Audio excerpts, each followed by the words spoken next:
Okay guys, welcome back sa aking YouTube channel. So karon i-share lang na ako sa inyo ha. I-share na ako ni sa inyo nga video kung about aning remote unsa ilhanan sa battery nga lubat na. So karon natay duha ka battery. Kani nga battery is brand new. Ang kani nga battery is defective. So karon i-try na to og taod ang brand new nga battery.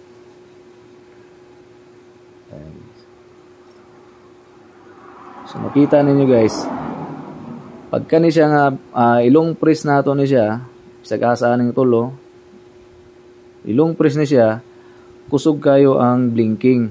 Din tuloy-tuloy ang iyahang blinking. So pasabot na goods ang imuhang battery sa remote.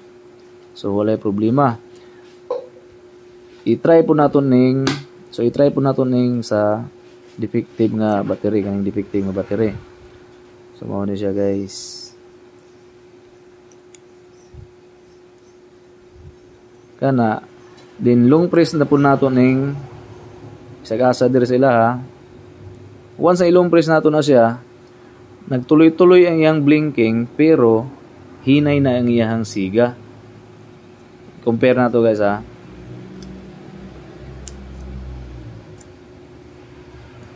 Brand new. Makita ninyo kusog kayo ang siga sa goods pa nga battery. Kaning defective. Long press. So hinay na siya. Kani siya guys, makapaandar gyapon ni sa motor.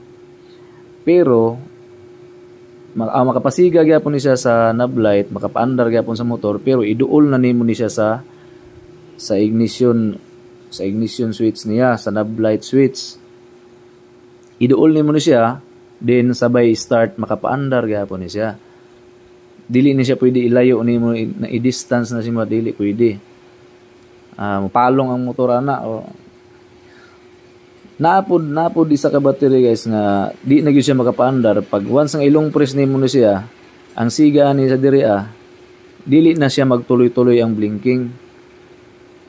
Pag long press nimo ana, kaduha lang mo blink, mapalong na yun siya, pasabot ato, daot na gyud ang battery.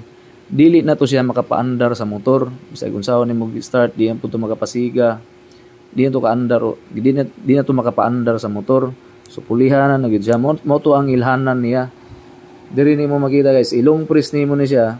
Pag mapalong dayon siya, while nagalong press ka, kaduha lang ka blink, daot na to ang battery.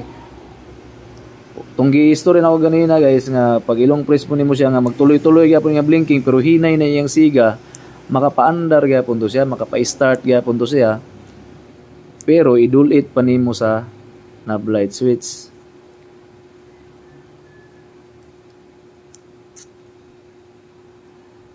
Okay guys, so mauro to guys. Hope nakahatag og gamayng idea sa inyo sa mga RFI users dia. Okay, so please like, share and subscribe my YouTube channel. So moro to guys. Bye bye.